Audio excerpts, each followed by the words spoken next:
ओम शांति। आज की तारीख है 19 दिसंबर 2021। प्रातः मुरली। आज बाबा के अव्यक्त महावाक्य हैं। ओरिजिनल डेट 13 दिसंबर 1989। मुरली का शीर्षक है दिव्य ब्राह्मण जन्म के भाग्य की रेखाएं। आज विश्व रचिता बाप दादा अपने विश्व की सर्व मनुष्य आत्माओं रूपी बच्चों को देख रहे हैं। सर्व आत्माओं में अर्थात सर्व बच्चों में दो प्रकार के बच्चे हैं। एक हैं बाप को पहचानने वाले और दूसरे हैं पुकारने वाले व परखने के प्रयत्न करने वाले, लेकिन हैं सभी बच्चे। तो आज दोनों प्रकार के बच्चों को देख रहे थे। सर्व बच्चों में से पहचानने वाले व प्राप्त करने वाले बच्चे बहुत थोड़े हैं और पहचान करने के प्रयत्न वाले अनेक हैं। पहचानने वाले बच्चों के मस्तक पर श्रेष्ठ भाग्य की लकीर चमक रही है। सबसे श्रेष्ठ भाग्य की लकीर है बाप द्वारा दिव्य ब्राह्मण जन्म की। दिव्य जन्म की रेखा अति श्रेष्ठ चमक रही है। पुकारने वाले बच्चे अनजाने में भी मानते यही है कि भगवान ने हमें रचा है, लेकिन अनजान होने कारण दिव्य जन्म की अनुभूति नहीं कर सकते। आप भी कहते हो हमें बाप दादा ने दिव्य जन्म दिया, वह भी कहते भगवान ने रचा। भगवान ही रचता है, भगवान ही पालनहार है, लेकिन दोनों के कहने में कितना अंतर है। आप अनुभव से, नशे से, नॉलेज से कहते हो कि हमको बाप दादा माता पिता ने रचा अर्थात ब्राह्मण जन्म दिया। रचता को, जन्म पत्री को, दिव्य जन्म की विधि और सिद्धि सबको जानते हो। हर एक को अपना दिव्य जन्म का बर्थडे याद है ना। इस दिव्य जन्म की विशेषता कौन सी है? साधारण जन्मधारी आत्माएं अपना बर्थडे अलग मनाती हैं, फ्रेंड्स डे अलग मनाती हैं, पढ़ाई का दिन अलग मनाती हैं। और आप क्या कहेंगे? आपका बर्थडे भी वही है तो मैरिज डे भी वही है और पढ़ाई का दिन भी वही है। मदर डे कहो, फादर डे कहो, एंगेजमेंट डे कहो, सब एक ही है। ऐसा दिव्य जन्म कब सुना? सारे कल्प में ऐसा दिन आप आत्माओं का फिर कभी भी नहीं आता। सतयुग में भी बर्थडे और मैरिज डे एक ही नहीं होगा, लेकिन इस संगम युग के इस महान जन्म की यह विशेषता भी है और विचित्रता भी है। वैसे तो जिस दिन ब्राह्मण बने वही जन्मदिन, वही मैरिज दिन, क्योंकि यह वही वायदा करते हो, सब वायदा करते हो। एक बाप दूसरा ना कोई, यह दृढ़ संकल्प पहले ही करते हो ना। तुम ही से खाऊं, तुम ही से बैठूं, तुम ही से सर्व संबंध निभाऊं, यह सबने वायदा किया ना। पांडवों ने, माताओं ने, कुमारियों ने, सभी ने वायदा किया है, तो और कहाँ स्वप्न में भी मन नहीं जा सकता। ऐसे पक्के हो ना। वह कोई साथी चाहिए, सेवा के लिए कोई विशेष साथी चाहिए। तो साथी दिवस किसका मनाएंगे? सेवाधारी साथी का, वह बाप साथी है, उसका दिवस मनाएंगे। चाहे सर्विस करने वाले हैं, चाहे सर्विस लेने वाले हैं, लेकिन सेवा के समय सेवा की। फिर इतने न्यारे और प्यारे बनो जो जरा भी विशेष झुकाव नहीं हो। जो सेवा में मदद करेगा वह विशेष होगा ना, चाहे भाई हो व बहन हो। जो विशेष सेवा करता वह विशेष अधिकार भी रखेगा। तो सेवा के साथी बनो, लेकिन साक्षी होके साथी बनो। साक्षीपन भूल जाता है तो सिर्फ साथी बनने में बाप भूल जाता है। साक्षी बन पाठ बजाने की प्रैक्टिस करो। हर बच्चे के मस्तक पर विशेष 4 भाग्य की लकीरें चमकती हैं। पहली है दिव्य जन्म की रेखा। दूसरी है परमात्म पालना की रेखा। तीसरी है परमात्म पढ़ाई की रेखा। और चौथी है निस्वार्थ सेवा की रेखा। सभी के मस्तक में चारों ही भाग्य की रेखाएं चमक रही है, लेकिन चमक में और सदा एक रस वृद्धि को प्राप्त करने में फर्क होने कारण चमक में अंतर दिखाई देता है। आदि से अब तक चारों ही रेखाएं सदा यथार्थ रूप से चलती रहे, वह बहुत थोड़ों की है। बीच बीच में कोई न कोई बात में भाग्य की लकीर या तो खंडित होती है व चमक कम होती है, स्पष्ट नहीं होती। जैसे हस्त रेखाएं भी देखते हैं ना, कोई की खंडित होती है, कोई की एक रस होती है, कोई की स्पष्ट होती है, कोई की स्पष्ट नहीं होती है। बाप दादा भी बच्चों के भाग्य की रेखा को देखते रहते हैं।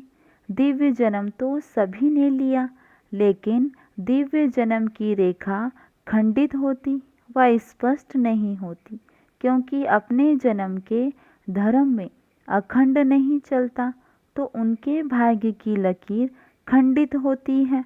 धर्म क्या है, कर्म क्या है, उसको तो जानते हो ना। ऐसे ही परमात्म पालना में तो सभी ब्राह्मण चल रहे हो, चाहे समर्पित हो चाहे प्रवृत्ति में हो, लेकिन बाप के डायरेक्शन से चल रहे हैं। प्रवृत्ति वाले क्या कहेंगे, अपना कमाया हुआ खाते हो व बाप का खाते हो। बाप का खाते हैं ना, क्योंकि अपना सब कुछ बाप को दे दिया तो बाप का ही हुआ ना। चाहे कमाते भी हो, लेकिन कमाया हुआ धन बाप के हवाले करते हो या अपने काम में लगाते हो। ट्रस्टी हो ना, ट्रस्टी का अपना कुछ नहीं रहता। गृहस्थी में अपनापन होता है। ट्रस्टी अर्थात सब बाप का है। अपने हाथ से खाना बनाते हो तो भी समझते हो ना, ब्रह्मा भोजन खा रहे हैं।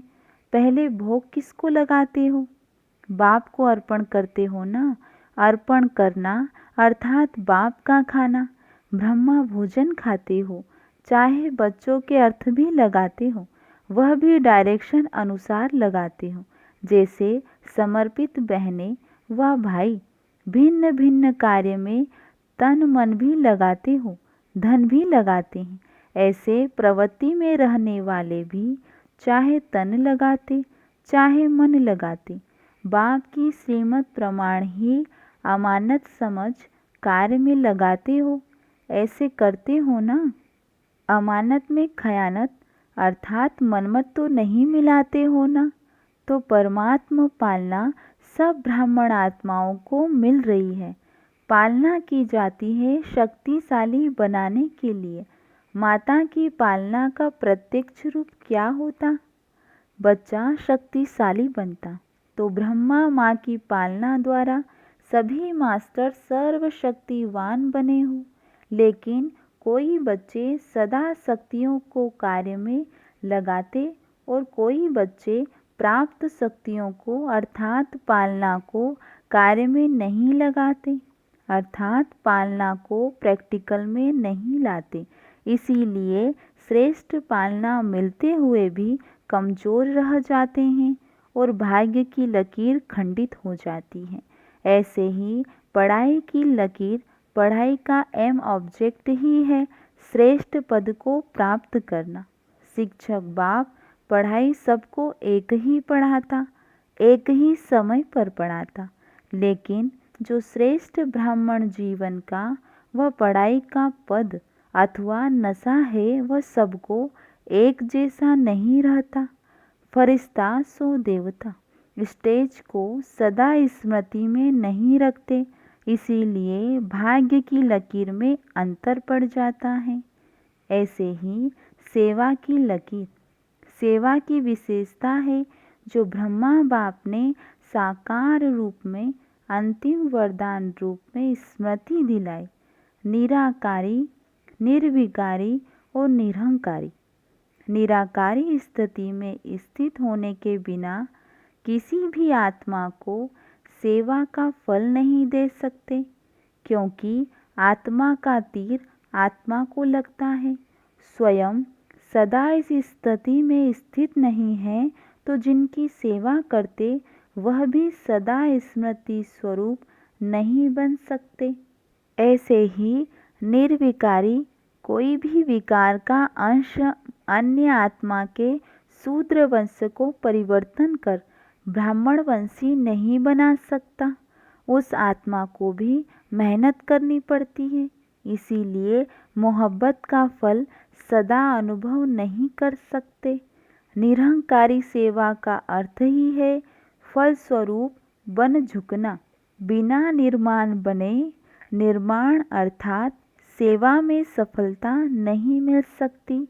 तो निराकारी, निर्विकारी, निरहंकारी इन तीनों वरदानों को सदा सेवा में प्रैक्टिकल में लाना, इसको कहते हैं अखंड भाग्य की रेखा। अब चारों ही भाग्य की रेखाओं को चेक करो कि अखंड है या खंडित है, स्पष्ट है या अस्पष्ट है। कोटों में कोई तो बन गए हैं, लेकिन बनना है कोई में भी कोई। जो कोई में भी कोई होगा वही अब सर्व का माननीय और भविष्य में पूजनीय बनता है। जो अखंड भाग्य के लकीरवान है उसकी निशानी है, वह अब भी सर्व ब्राह्मण परिवार का प्यारा होगा। माननीय होने कारण सर्व की दुआएं श्रेष्ठ आत्माओं के भाग्य की लकीर को चमकाती रहती। तो अपने आप से पूछो, मैं कौन? तो सुना आज क्या देखा? दुनिया वाले कहते हैं पालनहार है, जन्मदाता है, लेकिन जन्मदाता का परिचय ही नहीं है। और आप नशे से कह सकते हो कि जन्मदाता परमात्मा कैसे हैं, पालनहार परमात्मा कैसे हैं। ब्रह्मा माँ की पालना भी मिल रही है और बाप की श्रेष्ठ मत पर योग्य आत्माएं भी बन गए। बाप बच्चे को योग्य बनाता है और माँ शक्तिशाली बनाती है। दोनों अनुभव है ना? अच्छा, गीता पाठशाला वाले ज़्यादा आए हैं। गीता पाठशाला वाले कौन हुए? गीता का ज्ञान सुनने वाले है अर्जुन, है ना? अर्जुन समझकर गीता ज्ञान सुनते हो या अर्जुन दूसरा है? मैं अर्जुन हूँ यह समझते हो? सदैव यह अनुभव करके सुनो कि मैं अर्जुन हूँ। मुझे विशेष भगवान गीता का ज्ञान सुना रहा है। गीता पाठशाला वाले तो सबसे नंबर 1 निकल जाएंगे। इस विधि से सुनो तो आप आगे चले जाएंगे। टीचर्स को बिजी रहने के लिए गीता पाठशालाएं अच्छी हैं। गीता पाठशाला चक्रवर्ती भी बनाती है, बिजी भी रखती है, वृद्धि भी अच्छी होती है, मेहनत कम लेते हैं, मददगार ज़्यादा बनते हैं। बलिहारी तो गीता पाठशाला वालों की है ना, इसीलिए गांव वाले बाप को प्यारे लगते हैं। बड़े स्थानों पर माया भी बड़े रूप की आती है। गांव वालों को माया भी गांव वाली आती है, इसीलिए बहुत अच्छे हो गांव वाले। ज़्यादा संख्या कहाँ की है, लेकिन अभी तो सभी मधुबन निवासी हो। सभी टीचर्स की परमानेंट एड्रेस कौन सी है? मधुबन है ना? वह दुकान है और यह घर है। ज़्यादा क्या याद रहता है, घर या दुकान? कोई कोई को दुकान ज़्यादा याद रहती है, सोएंगे तो भी दुकान याद आएगी। आप लोग जहाँ चाहो बुद्धि को स्थित कर सकते हो। सेवा केंद्र पर रहते भी मधुबन निवासी बन सकते हो और मधुबन में रहते भी सेवाधारी बन सकते हो। यह अभ्यास है ना? सेकंड में सोचा और स्थित हुआ। यह है टीचर्स की स्थिति की विशेषता। बुद्धि भी समर्पित है ना, या सिर्फ सेवा के लिए समर्पित हो? समर्पित बुद्धि अर्थात जहाँ चाहे जब चाहे वहाँ स्थित हो जाए, यह विशेषता की निशानी है। बुद्धि सहित समर्पित ऐसे होना या बुद्धि से आधी समर्पित हैं और शरीर से सारी हैं। कोई कोई टीचर्स भी कहती है योग में बैठते हैं तो आत्माभिमानी होने बदले सेवा याद आती है, लेकिन ऐसा नहीं होना चाहिए, क्योंकि लास्ट समय अगर अशरीरी बनने की बजाय सेवा का भी संकल्प चला तो सेकंड के पेपर में फेल हो जाएंगे। उस समय सिवाय बाप के निराकारी, निर्विकारी, निरहंकारी और कुछ याद नहीं। ब्रह्मा बाप ने अंतिम स्टेज यही बनाई ना, बिल्कुल निराकारी। सेवा में भी फिर भी साकार में आ जाएंगे। इसीलिए यह अभ्यास करो, जिस समय जो चाहे वह स्थिति हो नहीं तो धोखा मिल जाएगा। ऐसे नहीं सोचो सेवा का ही तो संकल्प आया, खराब संकल्प विकल्प तो नहीं आया। लेकिन कंट्रोलिंग पावर तो नहीं हुई ना।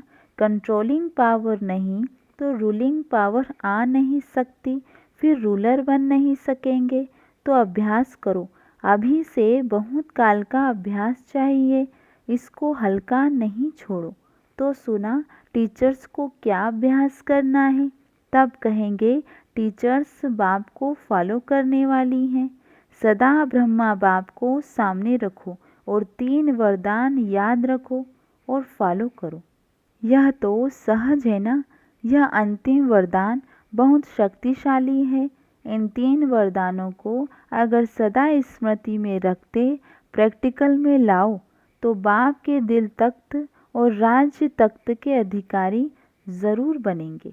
अच्छा, सर्व बाप समान सदा नॉलेजफुल पावरफुल बच्चों को सदा भाग्य विधाता द्वारा श्रेष्ठ भाग्य की स्पष्ट रेखा वाले भाग्यवान बच्चे सदा बाप समान त्रिवरदान प्राप्त होते हुए विशेष आत्माओं को सदा ब्राह्मण जन्म की पालना और पढ़ाई को आगे बढ़ाने वाले ऐसे अखंड भाग्यवान बच्चों को बाप दादा का याद प्यार और नमस्ते।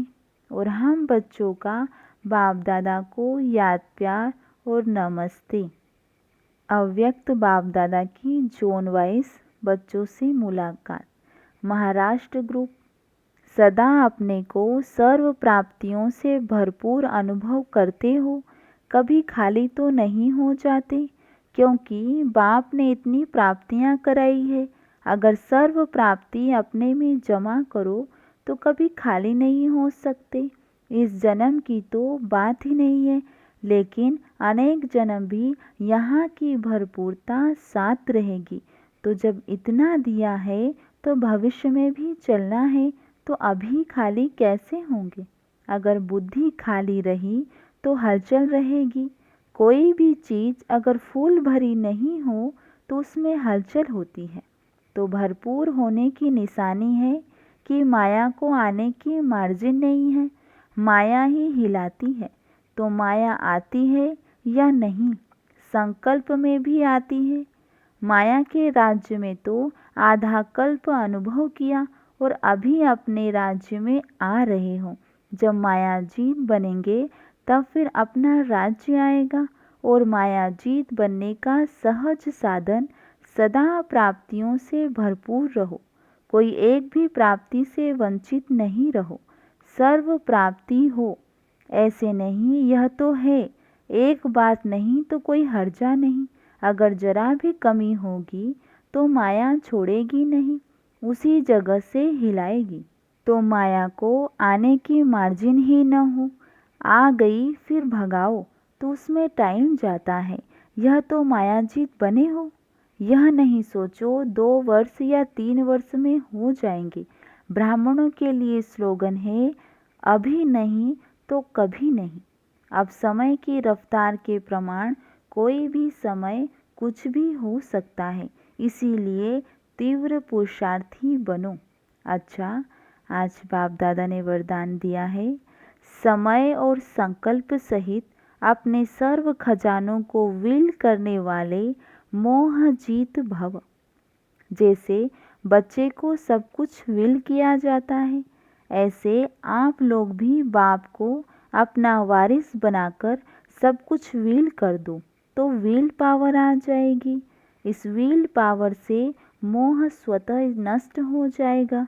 जैसे साकार बाप ने पूरा ही अपने को वल किया। जैसे आप लोगों की जो स्मृति है, समय और संकल्पों का खजाना है, उसे व्हील करो अर्थात श्रीमत प्रमाण सेवाओं में लगाओ तो मोहजीत बंधन मुक्त बन जाएंगे। आज के मुरली से स्लोगन है, एक दो का स्नेही बनने लिए सरलता और सहनशीलता का गुण धारण करो। आज सूचना है, आज मास का तीसरा रविवार अंतर्राष्ट्रीय योग दिवस है। बाबा के सभी बच्चे शायद 6:30 से 7:30 बजे तक विशेष अपने रहमदिल दाता स्वरूप संपूर्ण पवित्र स्वरूप में स्थित हो सर्व आत्माओं को पवित्रता सुख शांति की अंजलि देने की सेवा करें। अच्छा, ओम शांति।